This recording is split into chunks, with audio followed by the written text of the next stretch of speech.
Thiên địa bất nhân, coi vạn vật như rơm rác. Cá lớn nuốt cá bé đã trở thành quy luật sinh tồn của thế giới này. Bản tôn chính là người thực thi thiên đạo, nắm giữ đại quyền xử lý trong thiên hạ, lại còn pháp lực vô biên. Tế tế, giao cơ thể của ngươi cho ta. Đừng phản kháng, thật nực cười. Người thực thi thiên đạo mà lại như ngươi sao? Đội mũ đỏ che nửa mặt. Dưới cái mũ đó của người rốt cuộc là bộ dạng không dám cho ai xem thế nào. Này Ly Cơ, ngươi có từng nghĩ đến một vấn đề không? Vấn đề gì? Thân phận của ngươi là người thực thi thiên đạo, nhưng có sao khi ngươi xử lý người, phóng hỏa quân đều không bị thiên đạo áp chế? Tất nhiên là vì ta pháp lực vô biên. Pháp lực vô biên? Lời này mà ngươi cũng dám nói ra sao? Sao ta lại không dám nói? Quy tắc thế giới này chính là như vậy. Trong thế giới mà vạn vật đều là dưỡng liệu này, cô nãi nãi đã hấp thụ vô số dưỡng liệu, sớm đã luyện thành vạn ma công. Vạn ma công mà còn phải cần cơ thể kẻ khác làm vật chứa. Ly Cơ, lẽ nào ngươi chưa từng nghi ngờ sao? Cơ thể Ly Cơ run lên một cái, đôi mắt giấu trong mũ bỗng mở to, tim đập lỗi nhịp. Thấy cảnh này, Tế Tế không nhịn được mà cười. Cuối cùng cũng phản ứng lại rồi, ngươi thật là ngốc. Ngươi cuống rồi kìa. Ly Cơ, ngươi cuối cùng cũng cuống lên rồi. Mau nói đi, có phải ngươi đã phát hiện ra điều gì rồi không? Ta nói cho ngươi biết, cho dù ngươi muốn thay đổi thế giới này, hay muốn thay đổi chính bản thân mình, hiện tại chỉ có ta mới giúp được ngươi. Thật là nói khoác không biết ngượng. Trên thế giới này, ngươi có thể giúp được cô nãi nãi còn chưa ra đời đâu. Thẹn quá hóa giận rồi sao? Hay là do ta nói đúng rồi? Hãy nhìn ma công hùng mạnh này của ngươi đi, lại nhìn cái thân xác tàn tạ không chịu nổi hiện tại của ngươi xem. Ngươi chắc chắn thật sự muốn tiếp tục dạy dỗ ta trong hư không này sao? Ta nói cho ngươi biết, nếu bản tôn giáng một trường dạy dỗ này xuống, ngươi không tan thành mây khói thì cũng không còn mảnh vụn nào đâu hừ. Cái đồ nhỏ con mà dám nói khoác, không sợ gió lớn thổi bay lưỡi sao? Đây là do ngươi tự chuốc lấy thôi. Không thể nào, sao lại có thực lực mạnh như thế này? Cầu xin ta đi, chỉ cần ngươi cầu xin, ta sẽ cho ngươi con đường sống. Ngươi nghĩ kỹ đi, muốn giữ mạng hay là muốn chạm trán với ta một lần nữa? Ta nói cho ngươi biết, nếu ta lại ra tay, ngươi thật sự chỉ còn con đường tan biến hoàn toàn thôi. Ha ha ha ha, ngươi thật biết nói khoác đấy. Ta nói cho ngươi biết, ta là Tế Tuế, Ly Cơ ta đây không phải hạng vừa đâu. Hôm nay dù có phải tan thành mây khói, ta cũng phải đạt lấy cơ thể của ngươi để dùng cho ta. Luồng sáng đen đỏ như rắn độc lao vào cơ thể Tế Tế. Trong hư không, ngay lập tức bùng nổ sự va chạm điên cuồng của hai luồng sức mạnh. Sức mạnh vạn ma của Ly Cơ trong thức hải của Tế Tế tấn công từ phía định chiếm đoạt linh hải, mà quanh thân Tế Tế kim quang rực rỡ như mặt trời gắt cao dựng lên rào chắn trong cơ thể. Tự tìm đường hẹo, vậy ta thành toàn cho ngươi. Giọng nói Tế Tế vừa dứt, từng đạo bùa chú ánh vàng như xiềng xích xoay quanh người cô. Cơ thể vốn bị xâm nhập bỗng bùng phát sức mạnh thiên đạo quang minh tịnh hóa mọi thứ, rằng có quyết liệt với ma công của Ly Cơ trong cơ thể. Trong hư không, bóng dáng Tế Tế khẽ run rẩy nhưng vẫn đứng thẳng tắp. Cút ra ngoài cho ta, cơ thể này là của ta. Thiên đạo bản nguyên thì đã sao? Ta nhất định phải nghịch lại ý trời. Ngươi chưa bao giờ nghịch thiên đạo cả. Ngươi bị người ta lợi dụng rồi, trở thành con rối của thứ ẩn giấu trong cơ thể ngươi. Ha ha ha, con rối sao? Ngươi cũng nói ta là con rối. Ngươi không bị thiên đạo áp chế không phải vì ngươi mạnh, mà vì bản thân ngươi vốn không thuộc về thiên đạo. Vạn ma công mà ngươi luyện là đang dẫm đạp lên sinh cơ của chính mình. Ngươi cần đoạt xá, không phải vì ngươi muốn mạnh lên, mà vì cơ thể của ngươi sớm đã bị thứ trong bức họa đó thao túng. Sức mạnh của ngươi bị gặm nhấm, chỉ còn lại cái vỏ rỗng thôi. Không thể nào, ta không tin, ngươi đang lừa ta. Ta lừa ngươi sao? Lúc tim ngươi đập lỗi nhịp vừa rồi, trong lòng ngươi đã có câu trả lời rồi không phải sao? Ngươi tưởng mình là người thực thi, thực chất ngươi chỉ là một quân cờ trong tay kẻ khác mà thôi. Một quân cờ dùng xong là sẽ bị vứt bỏ. Ta không tin, ta phải hủy diệt ngươi. Cùng lắm thì cùng bay màu. Ngu muội không tỉnh ngộ. Nếu ngươi đã không chịu tỉnh lại, vậy thì ta sẽ thay trời, thu hồi lại thân phận thực thi giả hão huyền này của ngươi. Giờ ngươi còn một cơ hội cuối cùng, quy phục. Hoặc là hoàn toàn tan biến.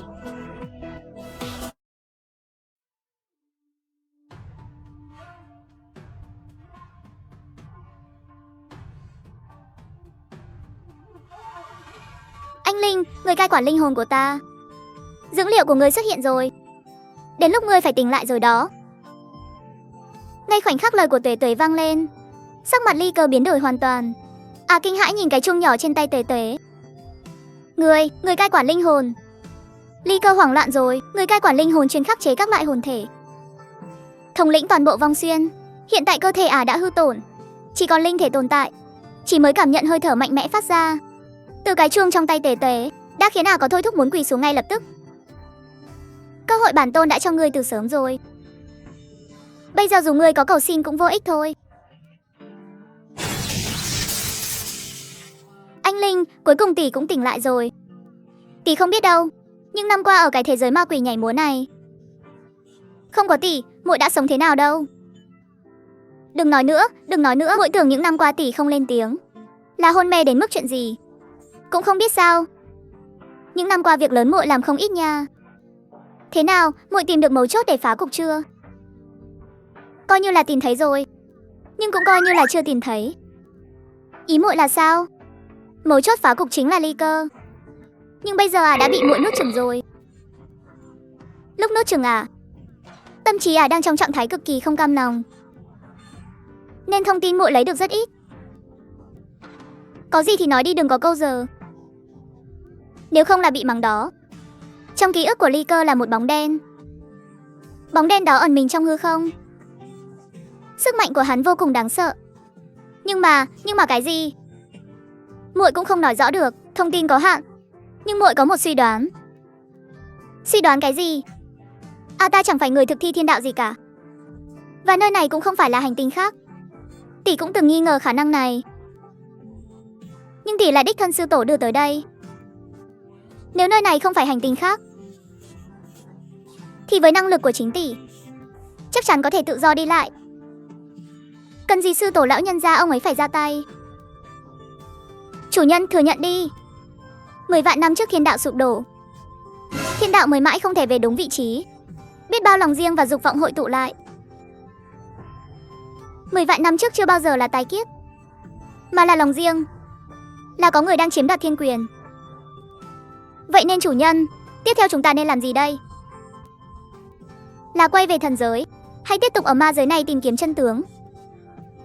Thần giới nhất thời chưa về được ngay đâu. Cũng chưa chắc nha. Từ Cưu có thể đến, Đại Phượng có thể đến, Ma Tiêu bên này cũng có thể đi. Đó là linh giới của tỷ. Đại Phượng, Từ Cưu đều từ linh giới mà đến. Cho nên, Tuế Tuế nói nửa chừng, đôi mắt bỗng mở to, cả cơ thể không tự chủ được mà run rẩy. Linh giới tương thông, ma giới, tiên giới trước kia, thần giới, thiên đạo sụp đổ. Có thật sự là vì trận chiến 10 vạn năm trước mà sụp đổ không? Hay là bản thân thiên đạo đã có vấn đề rồi? Chủ nhân, chân tướng thường luôn tàn khốc. Bảo bối nhỏ, cuối cùng con cũng về rồi. Thế nào rồi? Người đàn bà mặc đồ đỏ kia bị con đánh chạy rồi chứ? Tuế Tuế không trả lời câu hỏi của Liên Thuần. Ánh mắt của cô không tự chủ được mà rơi trên mặt độc thể Tuế Tuế. Cảm nhận được ánh mắt dò xét của Tuế Tuế, độc thể Tuế Tuế bản năng thấy bất an. Ngươi muốn làm gì?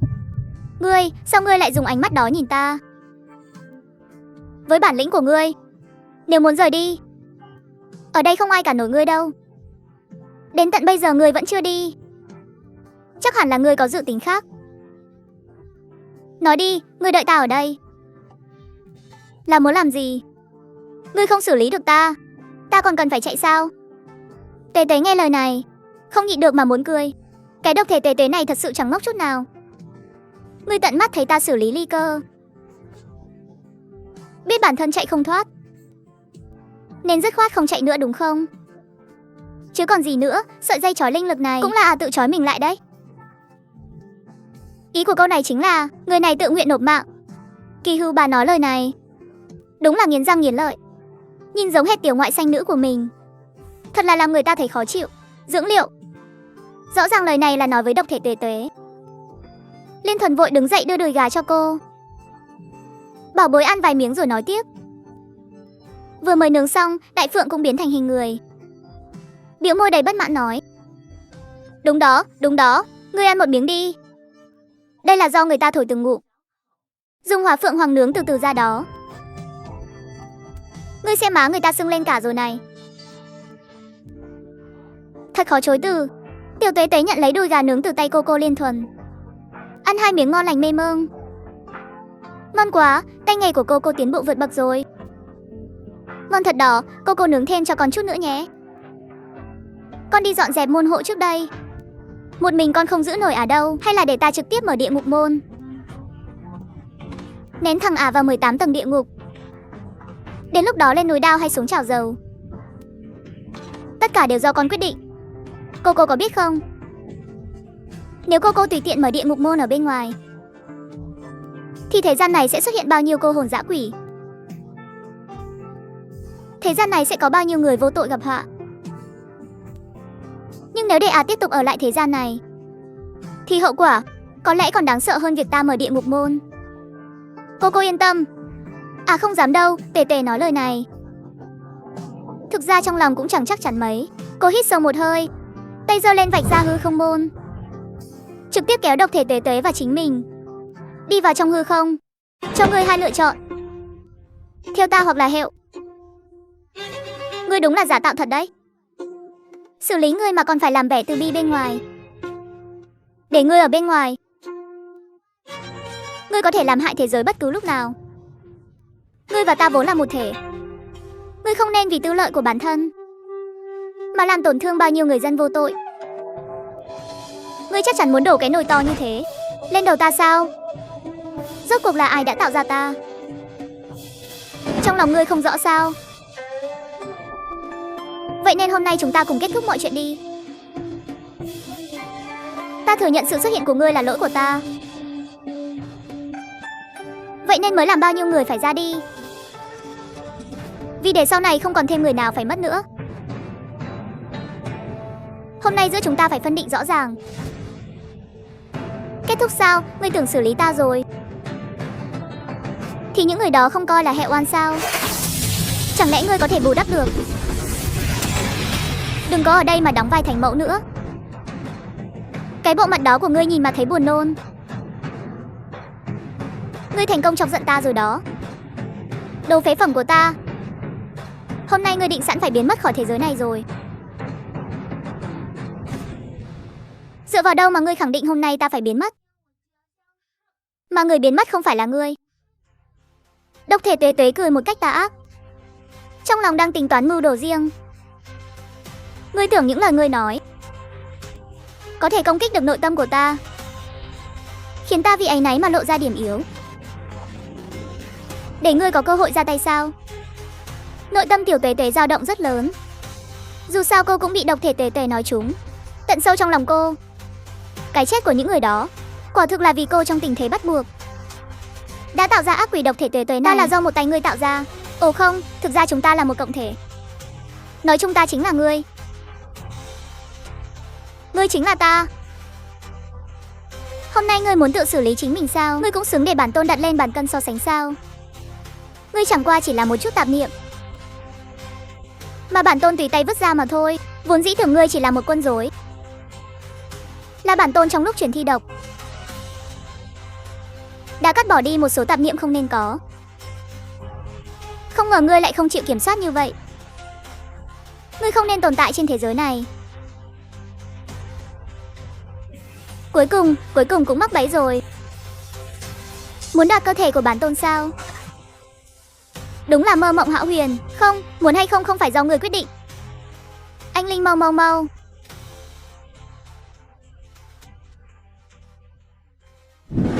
Mở con đường vong xuyên ra. Ném cái thứ này vào sông vong xuyên đi. Hả, không được đâu. Chủ nhân, trong thi độc này chứa vô số. Nếu ngài cứ thế thả chúng vào vong xuyên,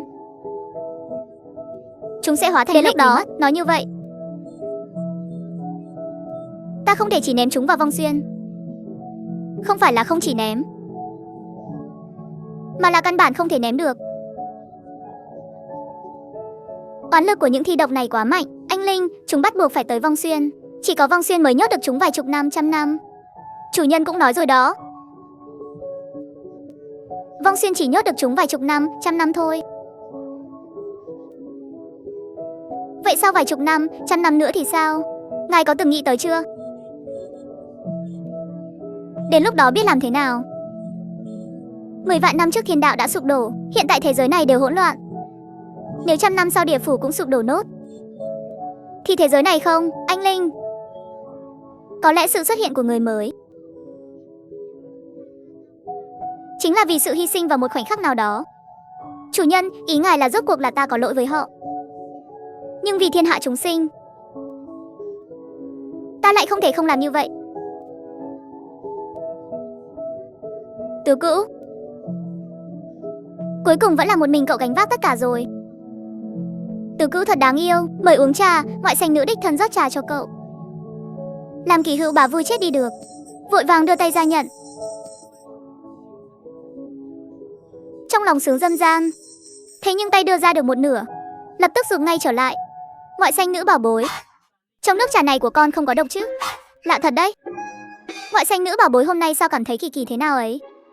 Trong lòng ta cứ thấy gai gai thế nào. Ngoại xanh nữ của ta đây, chắc không phải đang tính mưu kế gì xấu đó chứ? Hi hi Tứ Cữu, hai chúng ta bàn bạc chút chuyện đi. Này, con tìm cậu bàn chuyện sao? Không bàn, cậu không đồng ý đâu. Tứ Cữu, cậu không muốn nghe thử chuyện con nói sao? Hừ, cái biểu cảm này của con Tứ Cữu lạ gì nữa?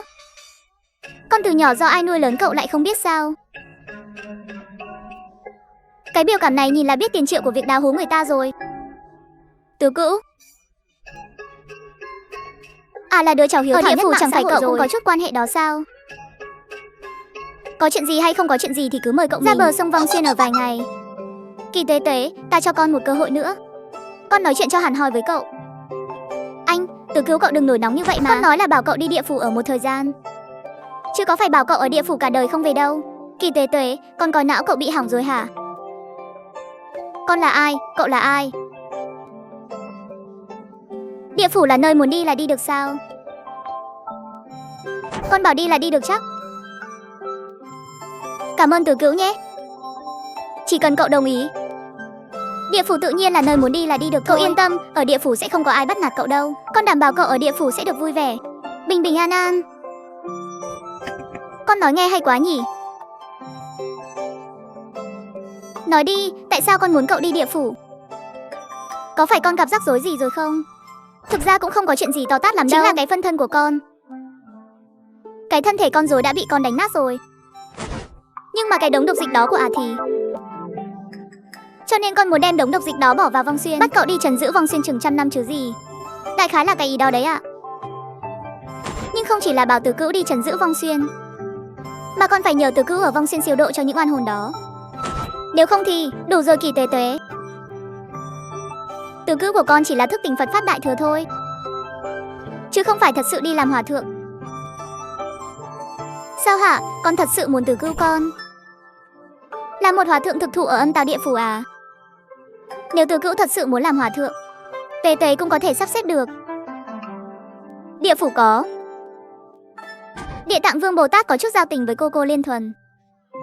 Cô Liên Thuần có thể dừng lại ngay. Mạng lưới quan hệ địa phủ này coi như còn luôn à?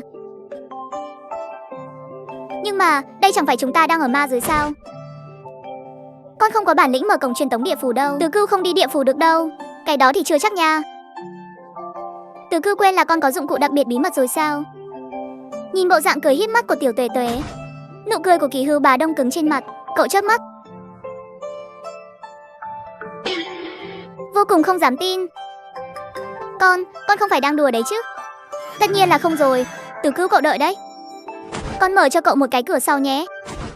Anh Linh, xong rồi, muội thuyết phục Tứ Cữu đồng ý rồi, tỷ giúp muội mở cổng Vong Xuyên đi. Nơi này do ma tộc kiểm soát, địa phủ không thể tùy ý khai mở lối đi. Tứ Cữu muốn vào Vong Xuyên thì bắt buộc phải qua hồ sen trong không gian nào. Nếu đi địa phủ từ hồ sen trong không gian mộng cảnh thì chỉ có thể là linh hồn thể thôi. Tứ Cữu cần đi địa phủ trăm năm, vậy thì thân xác của cậu ấy sẽ thành vấn đề.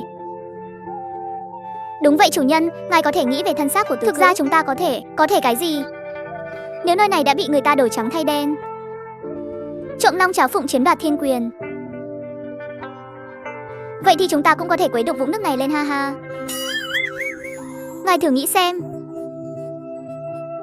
mấy lão già ở địa phủ đã an nhàn bao nhiêu năm nay đã rồi. Đến lúc khiến bọn họ phải vận động rồi. Chủ nhân, cốt tùy giống sấm để đúc lại thân xác chẳng phải đang ở chỗ Tiểu Bạch sao? Chủ nhân, ngài nói thật đấy à? Anh Linh một phen kích động,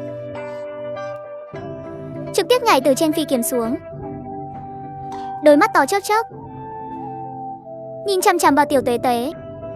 Chủ nhân, Tiểu Bạch ở đâu? Mau đưa nó tới đây đi. Tỷ đảm bảo tuyệt đối sẽ không biến nó thành món thỏ hầm đâu. Nói rồi nhé, chủ nhân mau lên mà, làm cho tỷ một thân xác có thể xuất hiện được. Sau này ngày nào tỷ cũng làm đầu thỏ cay tê. Tiểu Tuế Tuế nghe xong thì phấn khích hẳn lên, kích động đến mức mắt không thèm chớp, lập tức nói, tỷ đợi đây. Muội đi bắt Tiểu Bạch vào đây cho tỷ ngay. Tiểu Bạch ngươi ở đâu rồi? Mau ra đây, chúng ta cùng ăn đầu thỏ cay tê nào. Chủ nhân của ta ơi, ngài lại đang tính kế gì xấu thế? Món ngon như đầu thỏ cay tê mà cũng nỡ cho ta ăn sao? Cảm ơn nhé, đó là đương nhiên rồi. Tiểu Bạch ngươi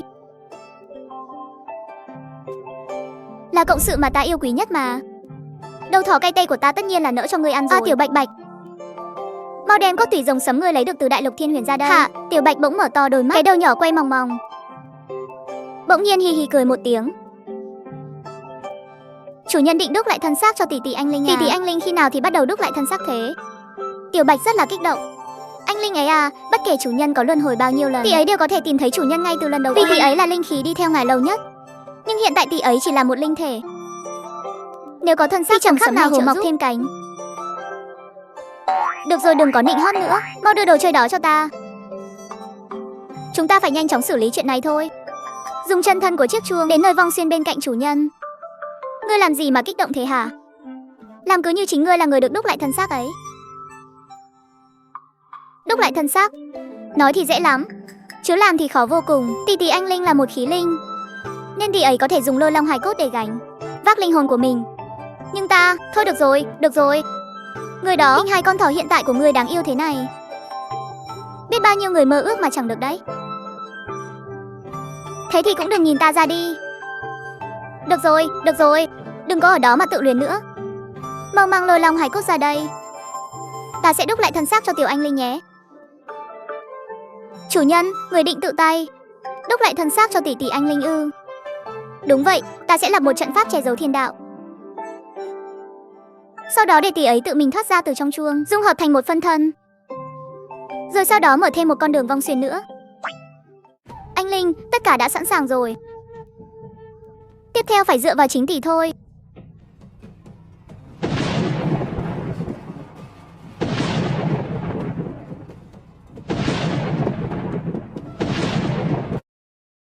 Ta nắm giữ sức mạnh đất trời, ta cân bằng âm dương, thể hiện uy nghiêm thượng cổ, thứ ta ác vạn cổ này.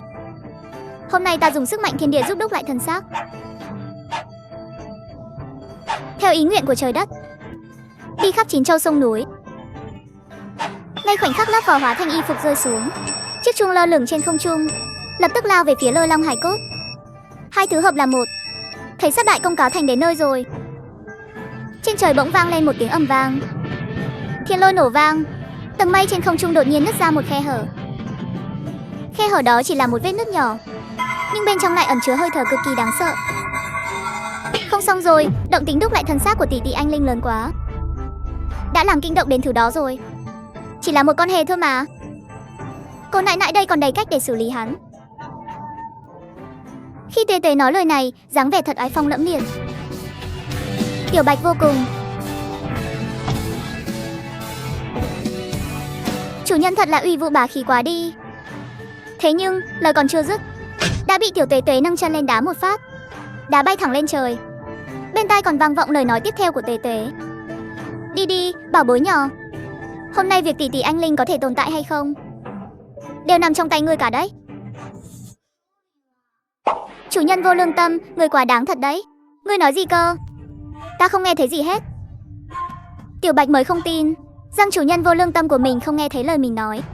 Nhưng giờ không phải lúc để nói chuyện này. Khe nứt trên bầu trời đang dần to ra, Hắn nhìn rõ bên trong khe nứt đó, hình như có một thứ gì đó tròn như trái bóng. Hắn không thèm nghĩ ngợi, xoay người một cái, lông cũng suýt thì bay màu hết rồi. Trong khe nứt truyền ra một tiếng thét thảm thiết. Thứ bẩn thỉu ở đâu ra vậy?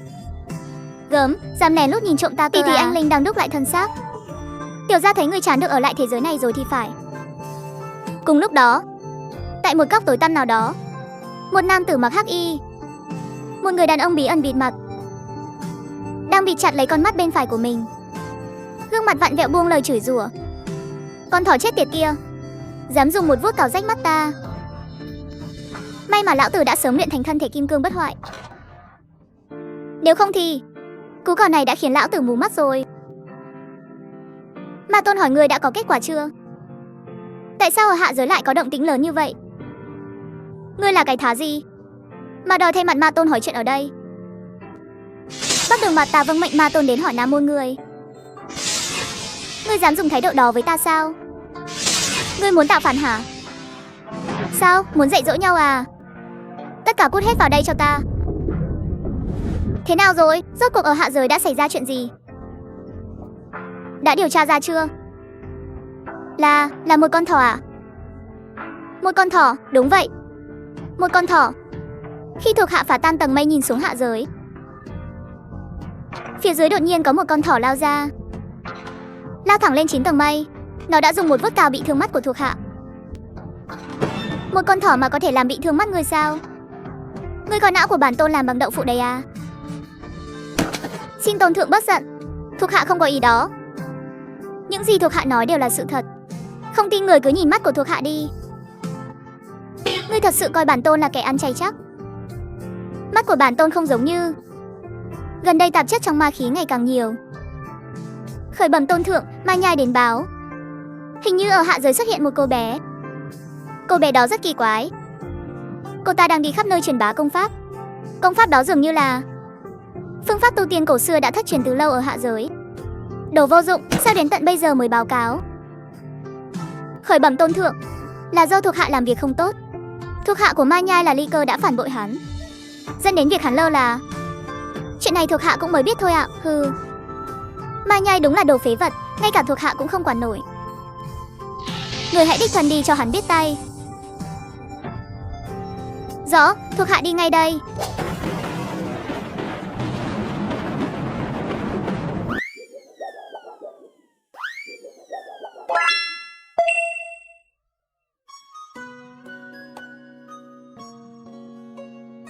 Thành công rồi, tỷ Anh Linh cuối cùng cũng thành công rồi.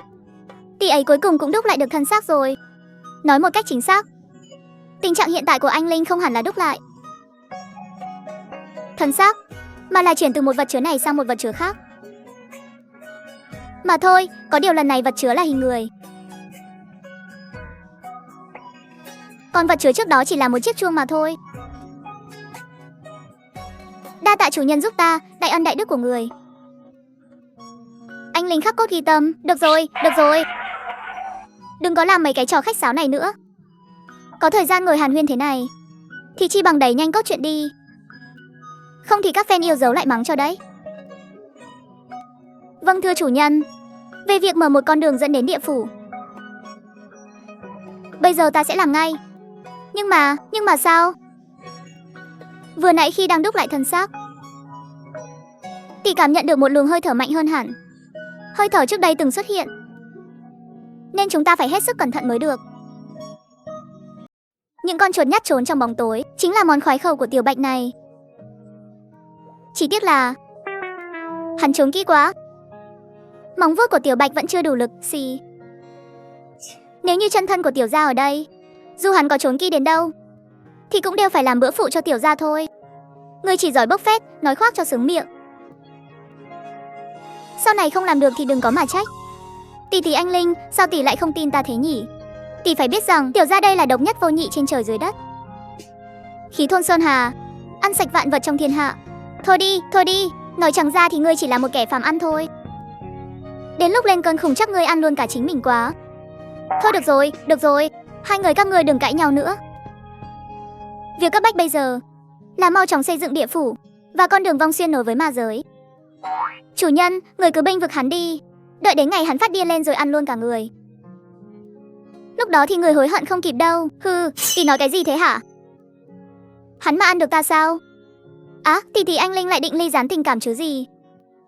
Nếu tiểu gia thật sự có bản lĩnh ăn được chủ nhân thì thế giới này coi như xong đời rồi. Bớt dẻo mồm đi trước khi thế giới sụp đổ. Có tin là ta xử lý người trước không? Ha ha ha, đúng thế, chủ nhân đá hay lắm. Hừ, tỷ cũng vậy thôi. Mấy lời ly gián sau này bớt nói lại đi. Không tốt cho sự đoàn kết của team đâu. Cẩn thận không ta dạy dỗ cho một trận đấy. Ôi chu cha, cái mông của tôi. Chủ nhân ơi, cái chân nhỏ của người có đau không? Để tiểu gia xoa xoa cho người nhé. Tiểu Bạch bị chủ nhân nhà mình đá cho một phát. Cả người. À không, cả con thỏ liền trở nên nịnh bợ hẳn. Vừa từ trên trời rơi xuống, đã nịnh nọt lao về phía cái chân nhỏ của Tiểu Tuế Tuế. Định ôm lấy cái chân nhỏ đó mà bóp bóp. Ai ngờ đâu, Tiểu Tuế Tuế lại tung thêm một cước đá bay hắn đi. Mau cút đi cho ta. Cái vuốt của ngươi mà dùng lực một chút là nặng 1000 cân đấy. Ngươi mà là đang xoa chân cho ta á? Ngươi rõ ràng là đang tìm cơ hội để trả thù thì có. Hừ, đúng thế đấy, cái đồ này dám chơi chiêu với chủ nhân à, bị đá là đáng đời lắm. Thôi được rồi, mau tìm chỗ để kết nối với địa phủ đi. Xem Tekoshi. Tiểu Tuế Tuế dẫn theo anh Linh, lập tức khởi hành đi tìm địa điểm ngay.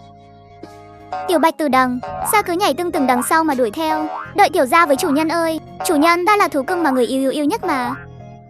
Không có ta thì người sống sao nổi đây. Chọn chỗ này đi chủ nhân. Vị trí này hoang vắng không bóng người. Hơn nữa tỷ không cảm thấy bất kỳ sức mạnh dòng máu nào từ thiên đạo cả. Lập con đường vong xuyên ở đây sẽ đạt hiệu quả gấp đôi so với những nơi khác. Vậy thì dựng ở đây đi. Không biết mấy lão già dưới địa phủ đó có nhớ ta không nữa. Cùng lúc đó, tại điện Diêm La dưới địa phủ, Diêm La Vương đang ngồi chiếm trệ trên ngai vàng bỗng dùng mình một cái. Hắt xì, sao lão phu lại đột nhiên hắt hơi thế này? Có một linh cảm chẳng lành chút nào, trong lòng cứ thấy hoảng hốt bồn chồn, cứ như sắp có rắc rối lớn ập đến không bằng. Người đừng nói thế, cái hắt hơi này của người làm con tim nhỏ bé của thuộc hạ cũng đập thình thịch theo luôn rồi đây này. Anh, phán quan lão nhi không nói thì thôi. Vừa nói ra một cái là lão Diêm Vương đứng ngồi không yên luôn. Lão bật dậy khỏi chỗ ngồi, vẻ mặt đầy sự hoảng loạn. Sao ngươi lại có cảm giác hoảng hốt? Sao người lại đột nhiên hắt hơi chứ? Nếu thuộc hạ nhớ không lầm thì hình như đã mấy năm rồi người không hắt hơi nhỉ? Đúng vậy, lần cuối cùng lão phu hắt hơi là khi vị tổ tông nhỏ đó đến địa phủ nhổ râu của lão phu. Nhắc đến vị tổ tông nhỏ đó, cơ thể phán quan không tự chủ được mà run rẩy. Vị tổ tông nhỏ đó cũng vài năm rồi chưa ghé qua, nhưng mà thái gia của cô bé vẫn còn ở địa phủ đấy thôi. Không chỉ ở địa phủ. Hắn, đúng rồi, lão gia hỏa đó ngày nào cũng chịu khổ trong luyện ngục, thế mà vẫn có thể tu luyện tới cảnh giới quỷ tướng. Hắn quả thực là quá mạnh đi. Phải, mạnh thật sự.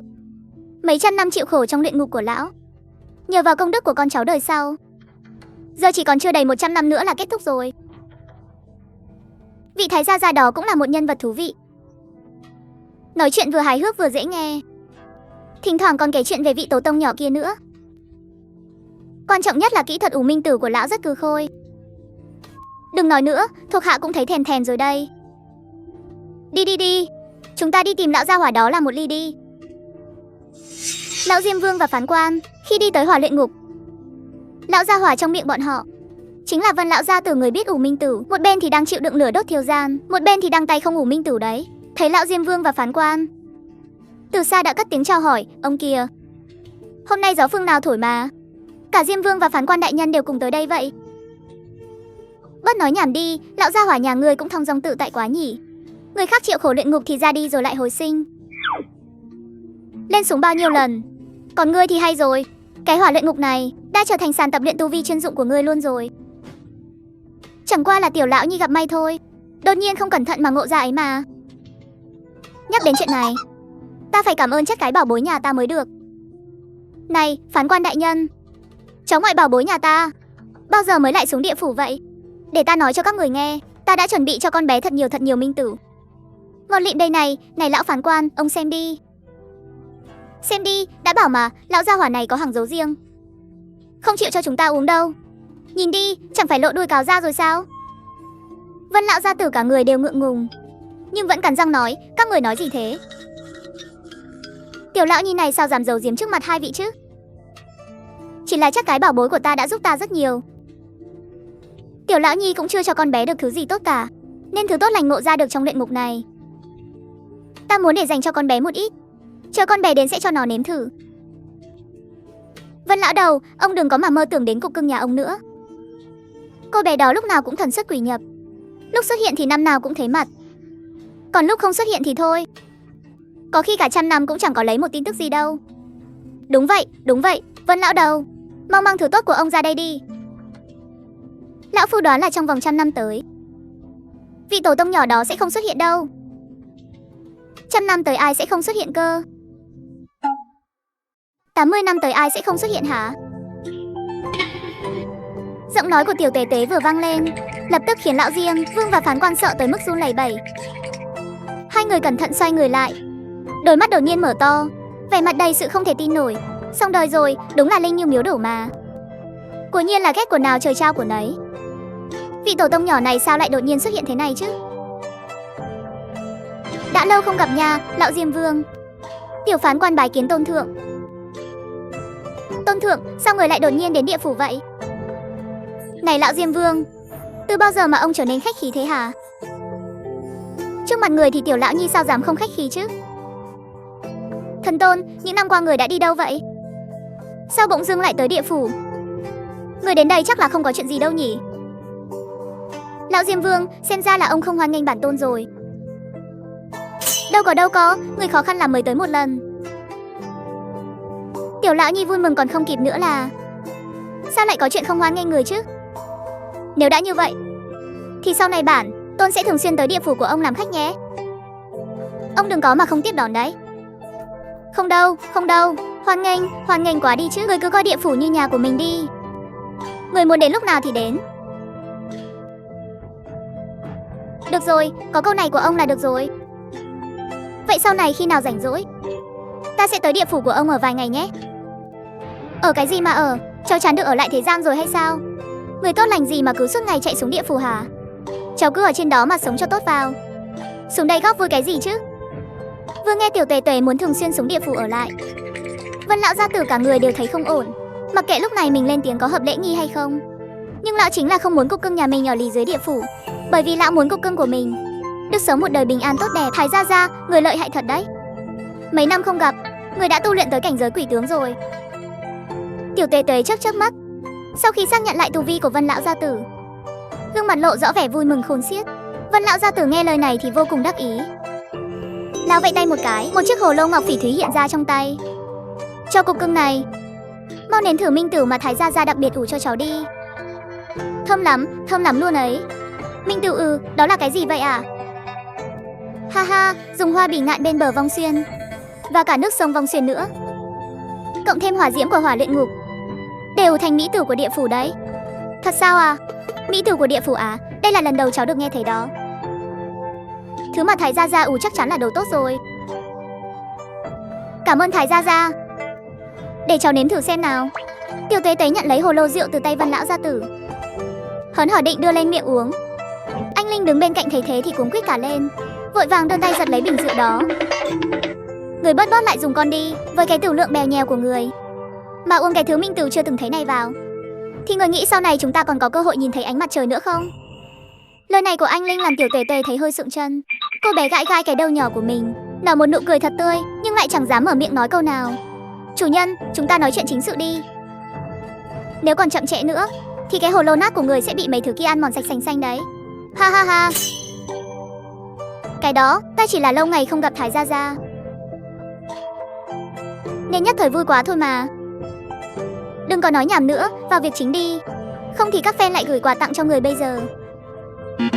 Được rồi, lão Diêm Vương, ta có chuyện này muốn nói với ông đây. Thần tôn, mời người cứ nói. Có chuyện gì người cứ việc sai bảo. Được, có câu này của ông là được rồi. Vậy ta nói thẳng luôn nhé. Ta muốn mở thêm một con đường nữa nối giữa địa phủ và ma giới đấy. Thần tôn, người vừa nói cái gì cơ? Xong rồi, lão phu tiêu rồi. Vân lão đầu, có phải rượu của ông có vấn đề rồi không? Hình như lão phu uống vào bị ảo giác rồi. Diêm Vương gia, người không nghe nhầm đâu. Cục cưng nhà ta nói là con bé muốn mở một con đường giữa ma giới và địa phủ. Cái gì? Ma giới á? Thần tôn, người có thể nói cho chúng ta biết kiếp này người đầu thai vào chỗ nào không hả? Chẳng phải ma giới đã biến mất từ 10 vạn năm trước cùng với tiên giới và thần giới rồi sao? Chuyện này nói ra thì dài lắm. Cuộc đại chiến của các phương vào 10 vạn năm trước là do có kẻ đứng sau âm thầm kích động, mục đích là để chiếm đoạt thiên quyền. Nghe Tiểu Tuế Tuế nói vậy, Diêm Vương và Phán Quan vẫn chưa có phản ứng gì mấy, nhưng Vân lão gia tử thì lại ngay người ra. Còn chưa đợi Diêm La Vương lên tiếng, lão đã vội vàng hỏi Tiểu Tuế Tuế: "Cục cưng, cháu nói cái gì cơ? Cuộc đại chiến 10 vạn năm trước là do có kẻ trộm thiên quyền sao?" "Thiên quyền là cái gì? Thứ đó dùng để làm gì vậy?" "À thì Thái gia gia. Thiên quyền ấy mà, nó chỉ là một thứ vô dụng thôi. Không quan trọng đâu ạ." "Được, hay lắm, thiên quyền không phải thứ gì tốt mà vẫn có kẻ đi ăn trộm. Chứ còn gì nữa ạ? Cái thứ càng không ra gì thì lại càng có kẻ thèm muốn.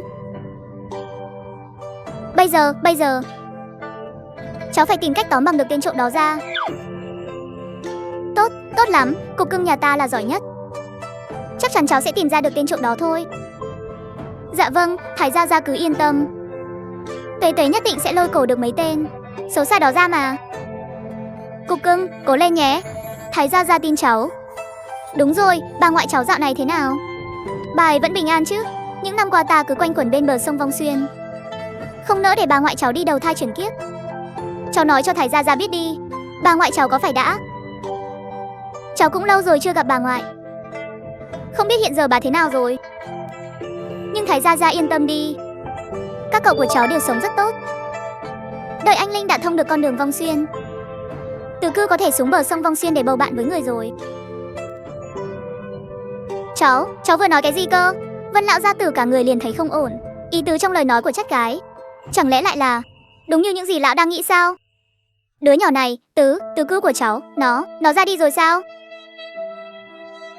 Chẳng phải nói là tu vi của Tứ Cữu cháu là người có tu vi cao nhất trong số các cậu của cháu sao? Tại sao nó lại ra đi sớm hơn tất cả các cậu của cháu mà bay màu thế kia?